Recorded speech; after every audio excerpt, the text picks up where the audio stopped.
Hello guys, this is রাহিব খান। তো আপনাদের আমি মাইক্রোসফট ওয়ার্ডের নতুন একটা পর্বে, যেখানে আমরা মাইক্রোসফট ওয়ার্ড সম্পর্কে একটা ফ্রি কোর্স চালু করছি।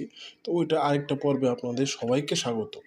তো আমরা আগের ভিডিওতে আহ, অনেক কিছু নিয়ে কথা বলছিলাম, কিন্তু লাস্ট পর্যন্ত টেবিলের কিছু জিনিস আমি বলতে পারি না এবং রোলার সম্পর্কে কোনো ধারণা দিতে পারি না। তো আজকের ভিডিওতে টেবিল এবং রুলার সম্পর্কে কিছু ধারণা আপনাদের দিব। তো সবার আগে রুলার সম্পর্কে ধারণাটা ক্লিয়ার করি। রুলার মূলত তিনটি ভাবে কাজ করে। দা রুলার দ্বারা আমরা যে কাজগুলো করতে পারি। প্রথমত রুলার, তুমি মনে করো তোমরা একটা পেজ একটা পেজে লেখলা, বা তোমার কোনো একটা জরুরি লেখা তুমি একটা পেজ লেখার চেষ্টা করলে, বাট তুমি একটা পেজে লিখতে পারলো না, ওটা দুইটা পেজে চলে গেল। তো এখন আমরা জানি বাংলাদেশে একটা পেজ প্রিন্ট করতে গেলে 10 টাকা খরচ হয়, দুইটা পেজে 20 টাকা পর্যন্ত খরচ হয়ে যায়। তো আমাদের কিন্তু সবার কাছে প্রিন্টার থাকে না আমাদের, কারণ বাসায় প্রিন্টার অনেক কম লোক ইউজ করে এবং প্রিন্টার দরকার নেই। কারণ প্রিন্টার একটা এমন একটা যে যন্ত্র যেটা সবসময় চালু রাখার জন্য প্রিন্ট করতে হয়। তো আমাদের এত প্রিন্ট দরকার পড়ে না, তো তার জন্য অনেকে প্রিন্টার কিনে না। তো এই যে তুমি কম্পিউটার কিন্তু মোটামুটি অনেকের বাসায় পাওয়া যায়, প্রিন্টার পাওয়া যায় না। তার জন্য যখন তুমি তোমার জরুরি যে কিছু ডকুমেন্ট তুমি কম্পিউটার টাইপ করে লিখবা, লেখার পরে দেখা যাবে তুমি এই রোলার মাধ্যমে অনেক সময় 2 থেকে 4টা লাইন পর্যন্ত আমরা এক পেজে নিয়ে আসতে পারি, যেটা নর্মাল লেখার পর এটা আসে না। তো সর্বমত রোলার তোমরা কোথায় পাবো? এই যে ভিউ যে আছে, এই যে এখানে ভিউ একটা অপশন, এখানে এই দেখো রোলার লেখা আছে, আমারটা অলরেডি অন করা। অন ছাড়া কিন্তু এরকম থাকে, দেখো এরকম দেখা যাবে, রোলার থাকবে না। তুমি যেটা এই লেখো কিছু করতে পারো না, কিছু করতে পারো না। এখানে যখন তুমি রোলার অন করে দিবা, এই যে এখানে রুল চলে আসছে। তুমি ইচ্ছা করলে এই যে লেখাটা, এই যে এই লেখাটা আরও এদিকে আনা যায়, এটি উপরে দেখো, উপরে তুলতে পারতেছি, এটা নিচে রাখতে পারতেছি, মানে যেইটা ইচ্ছা ওইটা করতেছি। তো রোলার তিনভাবে কাজ করে। আমরা একটা ভিডিওতে মাইক্রোসফট ওয়ার্ড ফ্রি কোর্সে একটা ভিডিও দেখেছিলাম যে লাইন এবং প্যারাগ্রাফ গ্যাপস, এটা অনেক কাজে লাগে, এটা সবসময় সিলেক্ট করতে হয়। আরেকটা এই যে ফ্রন্ট লাইন, প্যারাগ্রাফস এবং রুলার, এই তিনটা মাধ্যম ইউজ করার পর আমি এই তিনটা মাধ্যমকে ইউজ করে আমাদের কাজগুলো করতে পারি। যেমন এখানে আমি একটা লেখা লিখি, দেখো লেখলাম, এটাকে আমি কপি করলাম, এখানে এই যে এখান থেকে কপি করলাম, কপি হয়ে গেছে। তো এখন এটা আমি পেস্ট করতে পারবো, এই যে পেস্ট। তো আমার এই দেখো আমার কিন্তু অলরেডি এটা দিতে চলে গেছে। তো আমি কন্ট্রোল দ্বারা সিলেক্ট করব, করার পর এইখানে চলে যাব, যাওয়ার পর এই যে রিমুভ, এটা 1.0-তে ছিল, এটা রিমুভ পেজ আপনার দিলে এটা আরও কাছে চলে আসতেছে। আসার পর দেখা যাচ্ছে আমরা এই দেখো আগে কি ছিল, এটা ছিল এই জায়গায়, কিন্তু এখন চলে আসছে এই জায়গায়। এটা কীভাবে আসছে?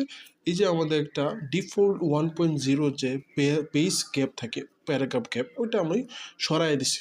তো এখন এখানে দেখো আমরা এতটুকু জায়গায় কিন্তু মানে সব সময় পেজে এক্সট্রা রাখা হয়, মানে ও পেজগুলো এভাবেই মাইক্রোসফট দেওয়া থাকে। তো আমরা ইচ্ছা করলে এই এক্সট্রা জায়গাটাও লেখাই কনভার্ট করতে পারি, এইখানে উপরে যে এই এক্সট্রা জায়গা এটাও লেখা দিতে পারি। তাহলে এই জিনিসটা কিন্তু আর উঁচে চলে আসছে। ইচ্ছা করলে এই যে এখানে আমি দিয়ে, এই যে দিয়ে পাচ্ছি, অলরেডি কিন্তু দিয়ে দিলাম, ওইটাকে ওই নিচ থেকে তুলে উপরে দিয়ে দিলাম।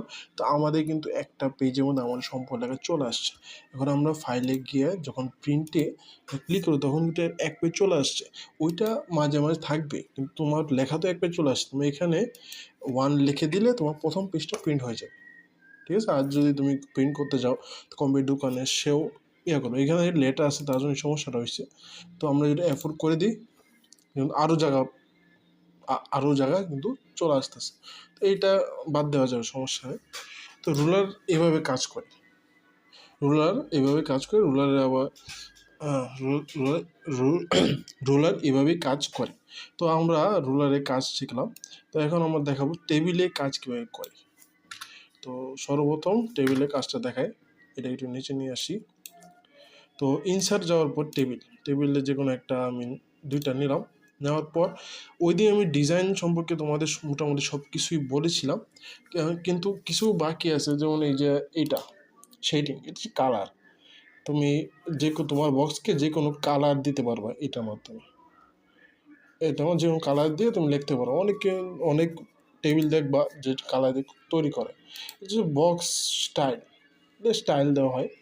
তো এই যে দিলাম, এই যে স্টাইল দিলাম, ক্লিক করলে কিন্তু হয়ে যেতেছে। ঠিক আবার ক্লিক করালাম, আবার আবার একদম মাঝামাঝি দিতে হবে। আমি দেখাই আবার, দেখছো একদম সোজাসুজি, একদম সোজাসুজি, তাহলেই কাজ করে। একদম উপরে, এটা উপরে নিয়ে এসে ক্লিক করতে হবে। তো এবার ডিজাইন দেওয়া যায়, এটা কাজ হয়েছে। আর এই যে এগুলো কাজ কিন্তু এগুলোই, যে বর্ডার স্টাইল। তো আর এটা হচ্ছে প্যান কালার, এটাও কালার করে। আমি এখানে যেমন একটু কালার দিতে পারি। ধরো এই যে এটা কালো আছে, এটা কালো বানাইলাম, কালো। এই বর্ডার স্টাইল আর প্যান কালার দুটো একইভাবে কাজ করে। এইটা ডিজাইন স্টাইল করে, এটা কালার সিলেক্ট করে। ঠিক আছে, তো এই দুইটার মাধ্যমে আমরা এই কাজগুলো করতে পারি। বর্ডার, এটা তোমাকে আমি প্রথমে হোমের, আমরা যখন হোম বাটনে কাজ শিখছিলাম তখন ওইখানে দেখাই দিছি এই জিনিসটা কীভাবে কাজ করে। এটা কিন্তু হোম বাটনে, মানে হোম যে বাটন, এখানে এই অপশানে এটা কিন্তু আছে। এখানে কিন্তু মোটামুটি সব দিয়ে দিছি, সব দেখাই দিছি। এই যে no border, bottom, top border, ওইটার মতোই। তো আমাদের ডিজাইনের আরেকটা আছে বর্ডার পেইন্ট। তো এইটা কি কাজ? এই যে বর্ডার পেইন্ট করে না, এই দেখো এখানে বিভিন্ন ডিজাইন আছে, যেটা তুমি প্রথমে সিলেক্ট করতে হবে। অবশ্যই সিলেক্ট করে নিতে হবে, সিলেক্ট ছাড়া এগুলো কাজ করে না। বর্ডার পেইন্টে গিয়ে যখন তুমি এটা দিলা, এটা আছে, এটা দিলাম, এক মিনিট দ্বারা দিতেছি।